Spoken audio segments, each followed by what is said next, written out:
Friend, स्वागत है आप सभी का आपके अपने यूट्यूब चैनल रेल टेक्नोलॉजी में। दोस्तों, आज के इस वीडियो में हम लोग रेलवे में प्रयोग होने वाला बैटरी के बारे में डिस्कस करने वाले हैं। दोस्तों, जो बैटरी होता है उसको सेल भी बोला जाता है, जो कि केमिकल एनर्जी को इलेक्ट्रिकल एनर्जी में कन्वर्ट करता है, यानी कि रासायनिक ऊर्जा को विद्युत ऊर्जा में परिवर्तित करता है। सेल जो होता है वो दो टाइप का होता है, एक प्राइमरी सेल होता है और एक सेकेंडरी सेल होता है। प्राइमरी सेल उसको बोला जाता है जिसको कि दोबारा चार्ज नहीं किया जा सकता है। जैसे हम लोगों का जो टॉर्च में बैटरी प्रयोग करते हैं उसको प्राइमरी सेल बोलते हैं, क्योंकि उसको दोबारा चार्ज नहीं कर सकते हैं। सेकेंडरी सेल उसको बोलते हैं जिसको कि हम लोग दोबारा चार्ज कर सकते हैं। जैसे कि हम लोग के घर में प्रयोग भी होने वाला बैटरी जो लेड स्टोरेज बैटरी होता है, इन्वर्टर में जो प्रयोग करते हैं, और रेलवे में भी जो बैटरी प्रयोग करते हैं सिग्नल एंड टेलीकॉम डिपार्टमेंट में, उसमें लेड स्टोरेज बैटरी ही प्रयोग करते हैं, यानी कि इसको दोबारा हम लोग चार्ज कर सकते हैं। दोस्तों, आज के इस वीडियो में हम लोग जानेंगे कि आखिर रेलवे में बैटरी का प्रयोग क्यों करते हैं। इस वीडियो को पूरा देख लीजिए। आज के बाद बैटरी से रिलेटेड कोई भी क्वेरी आपके मन में नहीं रहने वाला है। दोस्तों, यह वीडियो उन दोस्तों के लिए भी हेल्पफुल होने वाला है जो अपने घर में 12 वोल्ट का बैटरी प्रयोग करते हैं और अच्छे से रख रखाव और मेंटेनेंस नहीं करने के कारण बैटरी खराब हो जाता है। वीडियो में अंत तक बने रहिए, सारी चीज़ों को डिस्कस करने वाले हैं। अगर आप लोग चाहते हैं कि घर में प्रयोग होने वाला बैटरी का एक सेपरेट वीडियो बना दूं तो कमेंट बॉक्स में कमेंट करके ज़रूर बताइएगा। अगर दोस्तों आप हमारे इस चैनल पर नए हैं तो सब्सक्राइब करके बेल घंटी को दबाना नहीं भूलें। लाइक कीजिए, दोस्तों के साथ शेयर कीजिए। दोस्तों, रेलवे में 55 बैटरी का एक बैंक यूज करते हैं जिसको कि सीरीज में कनेक्ट किया जाता है।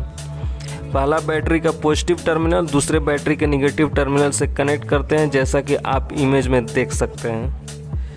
दोस्तों, आप लोगों के मन में एक सवाल उत्पन्न हो रहा होगा कि आखिर रेलवे में हमेशा तो बिजली रहता है, ज़्यादातर स्टेशन में तो अब इलेक्ट्रीफाइड ही इंजन चलता है, तो आखिर हम लोग बैटरी का प्रयोग क्यों करते हैं। तो दोस्तों, स्टेशन के अंदर जितना भी इक्विपमेंट होता है वो 230 AC से ही चलता है। जैसे कि हम लोग का सिग्नल हो गया, उसमें 110 AC हम लोग सप्लाई देते हैं। पॉइंट मशीन जिससे ट्रैक चेंज होता है उसमें 110 DC का सप्लाई हम लोग देते हैं। ट्रैक सर्किट जो होता है उसमें 110 AC का सप्लाई दिया जाता है ट्रैक फीड बैटरी चार्जर के लिए।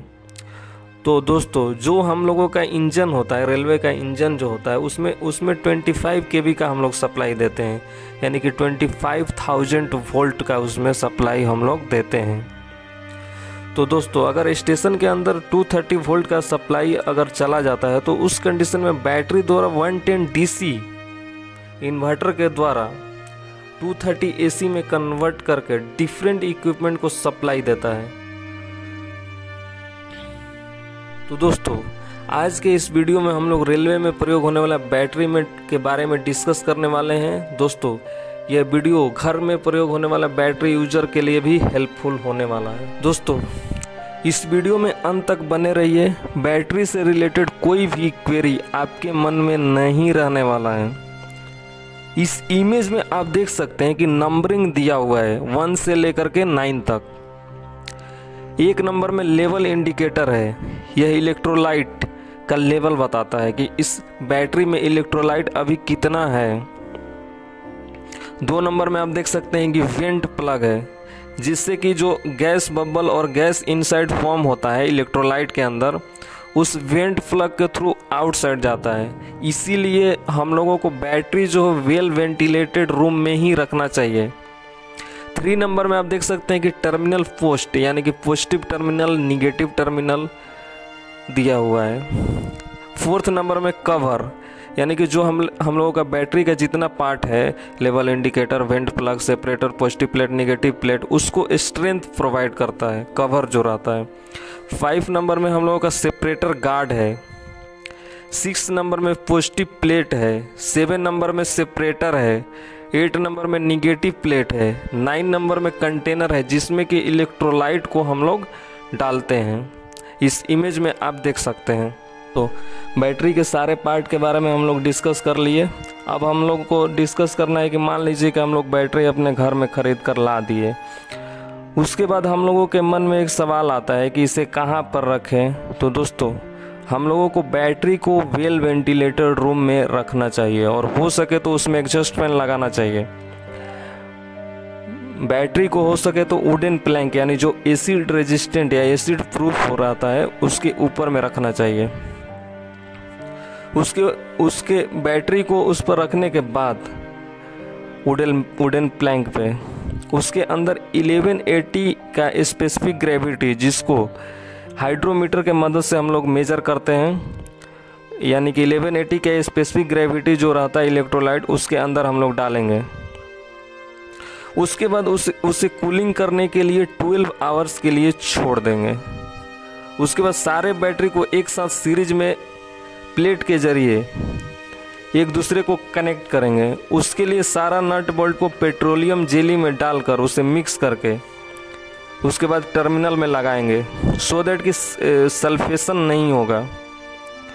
उसके बाद सारा नट बोल्ट को चेक करेंगे कि कोई नट बोल्ट लूज तो नहीं है। तो दोस्तों, इतना काम करने के बाद हमारा बैटरी जो है इनिशियल चार्जिंग के लिए तैयार हो गया है, जिसको कि चार्जर के द्वारा हम लोग इनिशियल चार्जिंग करेंगे। तो दोस्तों, हमारे मन में एक सवाल आएगा कि कितना वोल्टेज या करंट दे कि अपना बैटरी को इनिशियल चार्जिंग के लिए कोई भी प्रॉब्लम नहीं हो। तो दोस्तों, बैटरी को इनिशियल चार्जिंग हम लोग 2 साइकिल में कंप्लीट करेंगे। तो दोस्तों, हम लोग सिस्टम पर रनिंग करने के लिए लगा सकते हैं। कब लगा सकते हैं? जब 2 साइकिल बैटरी का कंप्लीट होगा, उसके बाद हम लोग बैटरी को सिस्टम पर रनिंग करने के लिए लगा सकते हैं। तो दोस्तों, फर्स्ट साइकिल में बैटरी को जितना कैपेसिटी है उसका डिवाइडेड बाय 20 से हम लोग चार्ज करते हैं। एग्जाम्पल के लिए मान लीजिए कि हम लोगों का बैटरी 300 एम्पियर आवर का है, तो 300 बाई 20 कितना होगा? 300 बाई 20 15 एम्प्स आएगा, यानी कि 15 एम्पियर के करंट से हम लोग उसको चार्ज करेंगे। और प्रत्येक 1 घंटे के बाद स्पेसिफिक ग्रेविटी और वोल्टेज को मेज़र करेंगे और उसे कंटिन्यूअस 72 आवर्स के लिए चार्ज करेंगे।